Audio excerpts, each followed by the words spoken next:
En 2017, un equipo de científicos apuntó equipos de exploración avanzados hacia la Gran Pirámide de Giza.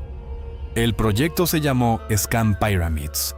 No buscaban oro, no buscaban momias, buscaban algo mucho más esquivo: espacio vacío, oculto detrás de millones de toneladas de piedra caliza. Piedra cortada, transportada y apilada con una precisión aterradora hace más de 4.500 años. Lo que encontraron fue publicado en Nature, una de las revistas científicas más respetadas del mundo. Dentro de la Gran Pirámide, sellada desde la era de los faraones, había dos vacíos significativos. Ningún ser humano los había visto jamás. El más grande tenía al menos 30 metros de largo. Una cámara oculta de proporciones asombrosas descansaba en silencio en la oscuridad sobre la Gran Galería. Esa galería es uno de los pasillos arquitectónicos más famosos de la historia. Fue el primer descubrimiento estructural importante dentro de la Gran Pirámide en más de un siglo. Y no respondió nada. Los vacíos eran coherentes con una construcción deliberada y hecha por el hombre. Espacios diseñados, integrados en la pirámide desde el principio. Pero lo que contenían seguía siendo completamente desconocido. Si contenían algo en absoluto, era un misterio. Los espacios fueron detectados, pero no accedidos. Mapeados, pero no explorados. Existían como formas en una pantalla, sombras en la piedra. Preguntas formuladas en un idioma que el mundo moderno aún intenta descifrar. Esta es la Gran Pirámide de Giza, la última maravilla del mundo antiguo que aún permanece en pie, el monumento más estudiado sobre la faz de la Tierra. Física avanzada, escaneo infrarrojo, imágenes térmicas, 200 años de arqueología moderna. Y sigue guardando secretos. Este no es un misterio que se resolvió hace mucho tiempo y se archivó. Este es un caso que permanece completamente abierto. ¿Para qué fue construida realmente la Gran Pirámide? Si era una tumba, ¿por qué nunca se ha encontrado ningún cuerpo en su interior? Y si no era una tumba, entonces, ¿qué exactamente hemos estado contemplando durante 4.500 años? Para entender lo que no sabemos, necesitamos comenzar con lo que sí sabemos. La Gran Pirámide se asienta sobre la meseta de Giza, en el extremo occidental del Cairo moderno. Aquí, la llanura de inundación cultivada del Nilo da paso al desierto abierto. Fue construida durante el reinado del faraón Khufu. Los griegos lo llamaban Keops, o gobernó durante la cuarta dinastía del Imperio Antiguo. Eso fue alrededor de la segunda mitad del siglo XXVI a.C. Es la más grande de las tres pirámides principales de Giza. Las otras pertenecen a Kefren y Miserinos, y es, con amplia diferencia, la más enigmática. Las cifras, incluso expresadas con sencillez, son difíciles de asimilar. Se utilizaron más de 2 millones de bloques individuales de piedra. Cada uno pesaba entre 2 y 70 toneladas. La pirámide terminada se elevaba originalmente a aproximadamente 146.6 metros, el equivalente a un edificio moderno de 40 pisos. Durante casi 4.000 años, fue la estructura más alta construida por el hombre sobre la Tierra. Nada la superó. Ninguna civilización, en ningún lugar, construyó nada más alto. Hasta que las agujas de las catedrales medievales europeas la sobrepasaron en el siglo XIV. Pero no es solo el tamaño lo que inquieta a los ingenieros, es la precisión. Las 4 caras de la pirámide están alineadas con los puntos cardinales: norte, sur, este, oeste. El margen de error es inferior a 5 centésimas de grado. Muchos edificios modernos diseñados con equipos guiados por láser no pueden alcanzar esa exactitud. Los constructores de la Gran Pirámide la lograron con cinceles de cobre y martillos de piedra, y con un conocimiento de geometría y astronomía que aún estamos intentando reconstruir. Detente y considera lo que eso significa. Sin brújulas, sin GPS, sin imágenes satelitales, sin computadoras. Eran personas que trabajaban con herramientas que una ferretería moderna consideraría primitivas. y orientaron una estructura que cubría 13 acres hacia los puntos cardinales, con un margen de error tan pequeño que apenas puede medirse a simple vista. Ese hecho solo debería detenerte en seco. Antes de las cámaras ocultas, antes del cuerpo desaparecido, antes de cualquiera de los misterios. Solo ese hecho. La Gran Pirámide es la única de las 7 maravillas que aún existe. Los jardines colgantes de Babilonia han desaparecido. El Coloso de Rodas ha desaparecido. El Faro de Alejandría, el Templo de Artemisa, la estatua de Zeus en Olimpia. Todos destruidos por terremotos, incendios o la lenta erosión de los siglos. La Gran Pirámide resistió. Resistió porque quienes la construyeron comprendían la piedra, la fuerza, el peso y el ángulo, a un nivel que rayaba en lo obsesivo. Y lo más inquietante de esta estructura no es lo que sabemos, es lo que no sabemos.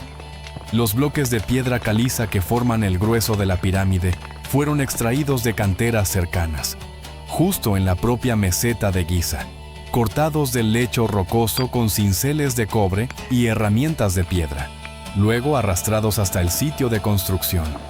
Pero las finas piedras de revestimiento blanco eran diferentes. Estas cubrían alguna vez el exterior de la pirámide. Habrían hecho que toda la estructura brillara como una hoja bajo el sol egipcio. Esas piedras fueron extraídas en Tura, cerca del Cairo actual, y los enormes bloques de granito utilizados en las cámaras internas, los dinteles de carga, las paredes de la cámara funeraria, el esqueleto estructural, esos provenían de Asuán, a más de 800 kilómetros al sur, transportados en barcazas por el Nilo. ¿Cómo movían estas piedras una vez que llegaban? Tenemos una pista extraordinaria. En la tumba de un noble de la 12ª dinastía llamado Yehutihotep, hay una ilustración. Muestra a 172 hombres arrastrando una estatua de piedra caliza. Se estima que esa estatua pesaba 60 toneladas. En la parte delantera del trineo, una sola figura vierte agua sobre la arena. Experimentos modernos han confirmado que esta técnica reduce drásticamente la fricción en superficies granulares. El investigador Dennis Stokes realizó experimentos que revelaron algo sorprendente. Equipos relativamente pequeños, muchos menos de los que comúnmente se asumen, podían mover bloques de varias toneladas.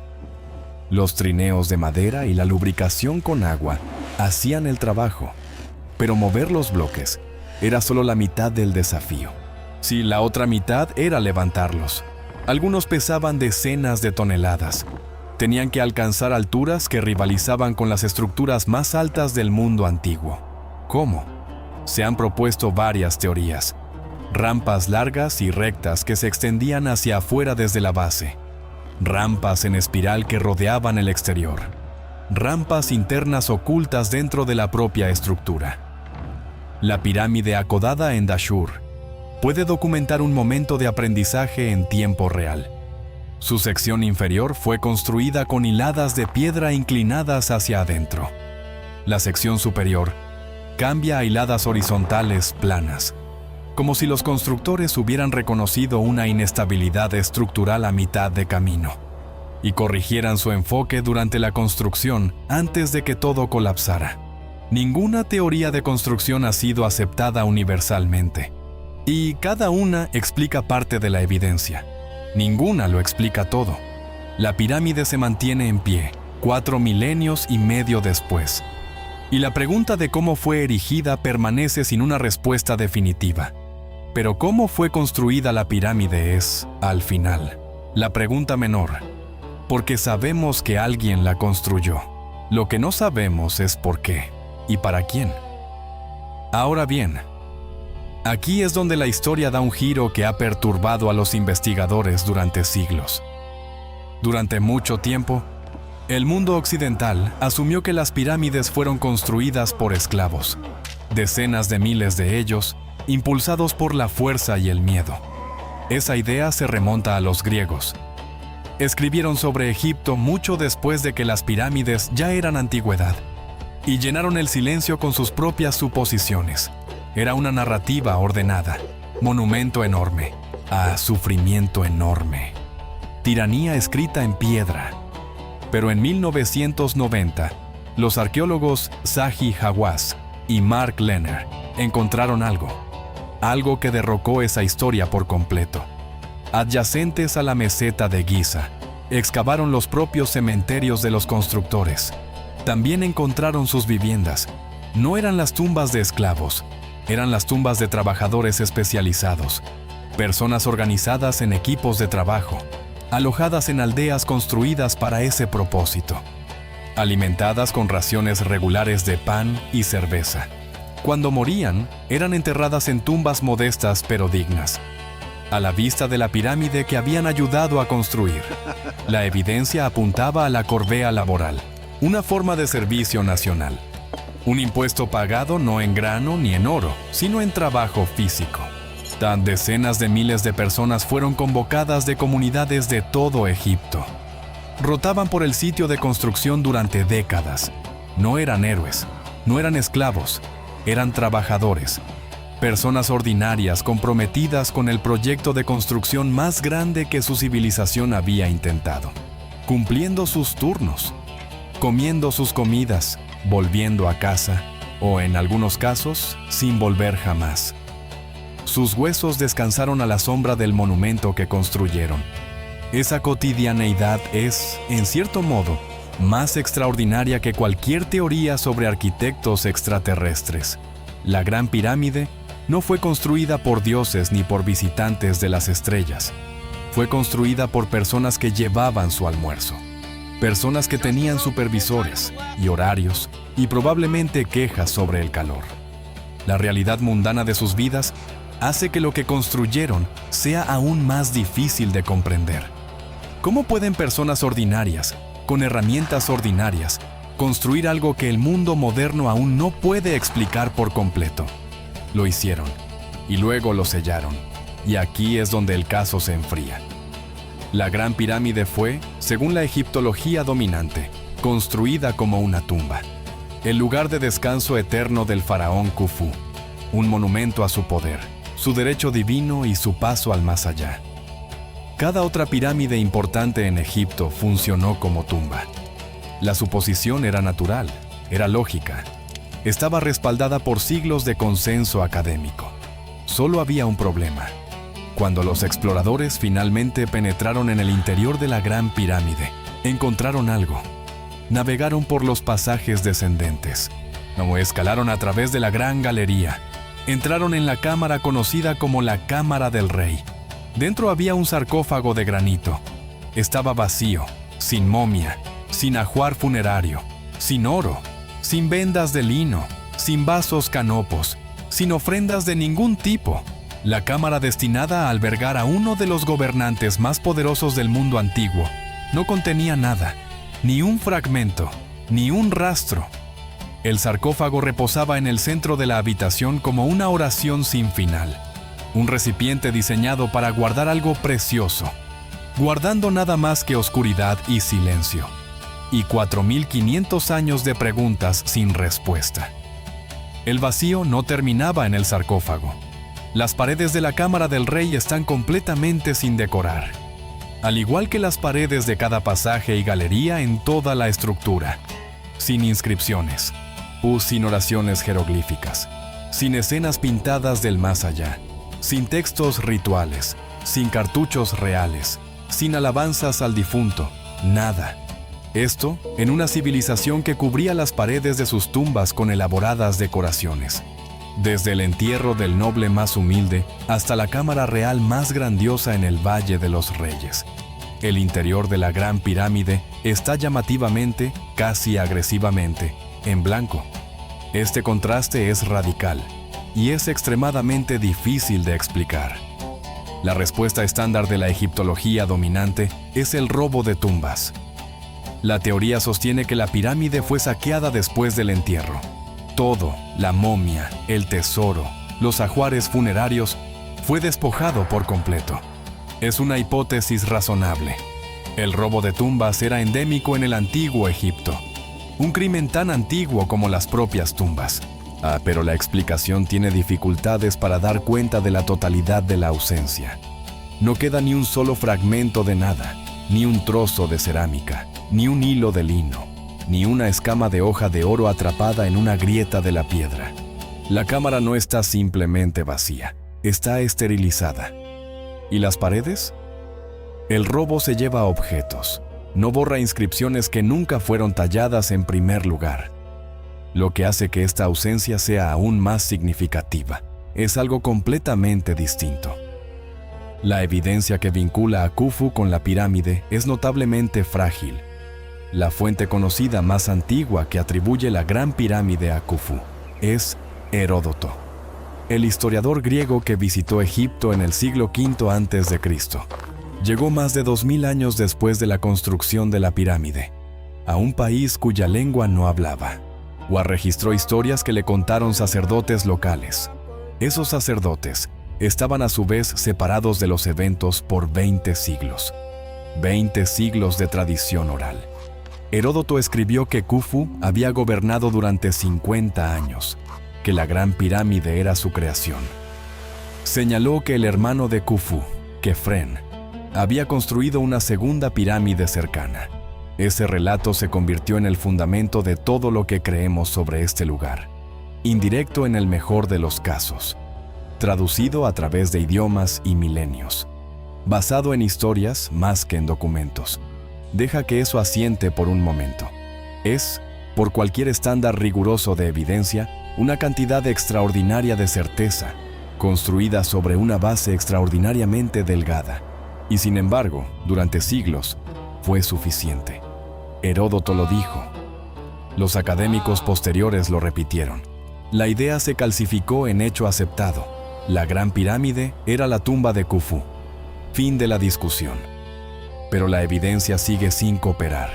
Sin momia, sin inscripción, sin texto funerario, sin registro contemporáneo de la cuarta dinastía que afirme que Khufu fue enterrado dentro.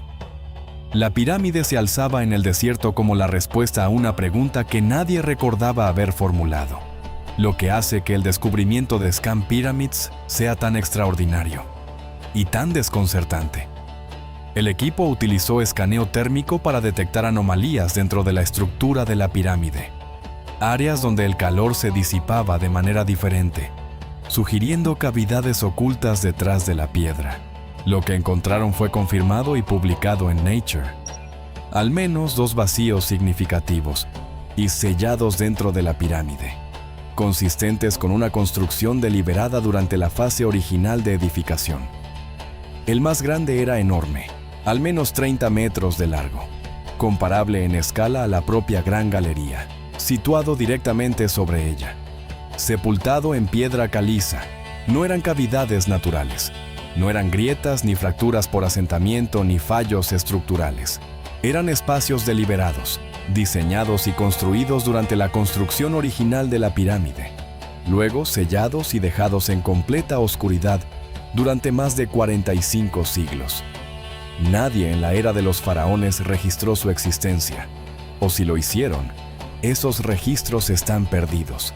Nadie en el siglo IX los encontró.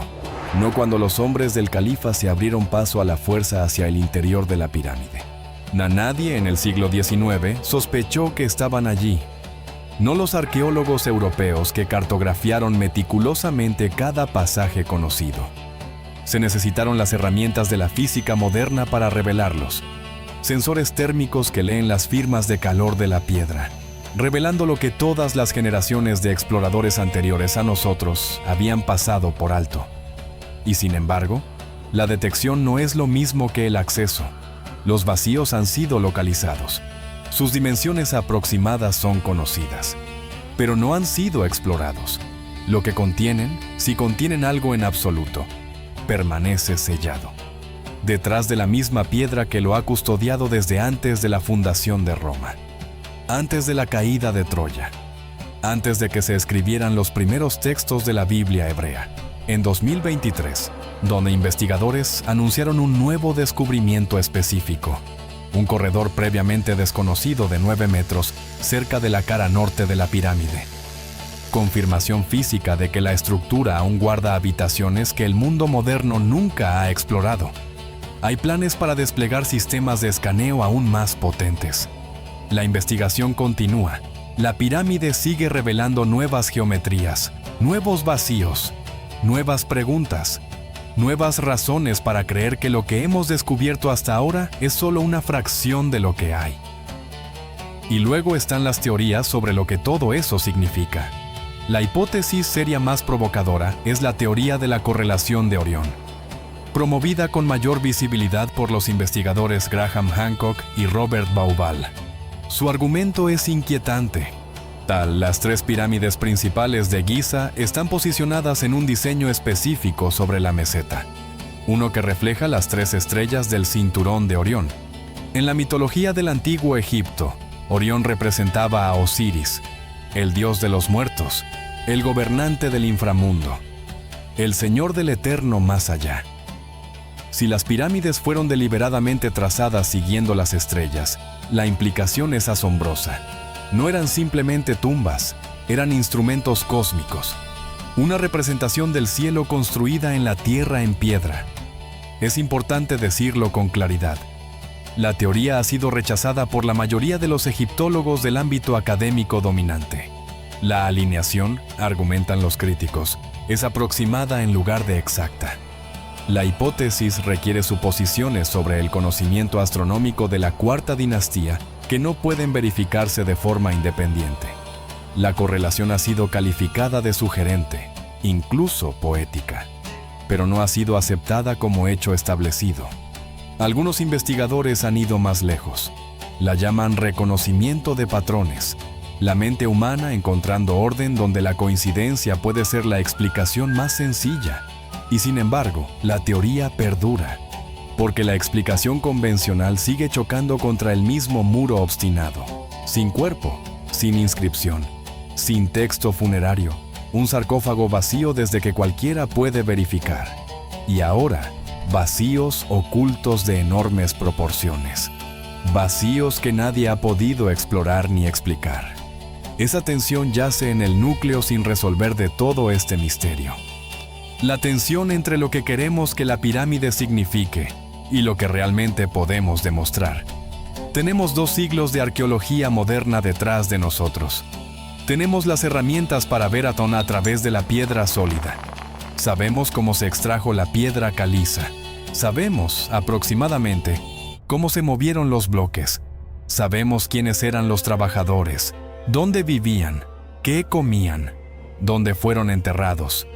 Hemos medido la alineación de la pirámide con una precisión de centésimas de grado. Hemos escaneado su interior con tecnología que habría parecido hechicería. Hechicería para las mismas personas que la construyeron. Y aún no podemos responder la pregunta más sencilla sobre este lugar.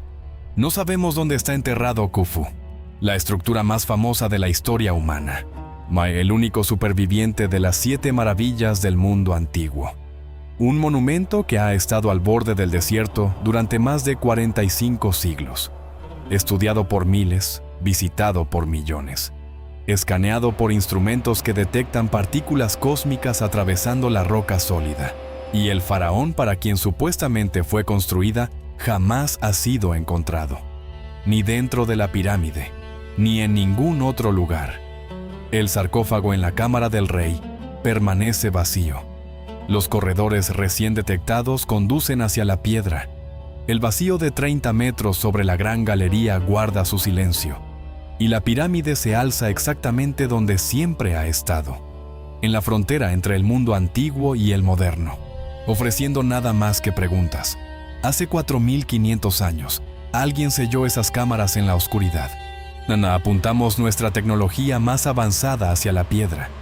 Vimos los contornos de lo que dejaron atrás. La pirámide nos mostró sus habitaciones ocultas, solo que no nos dijo lo que significan.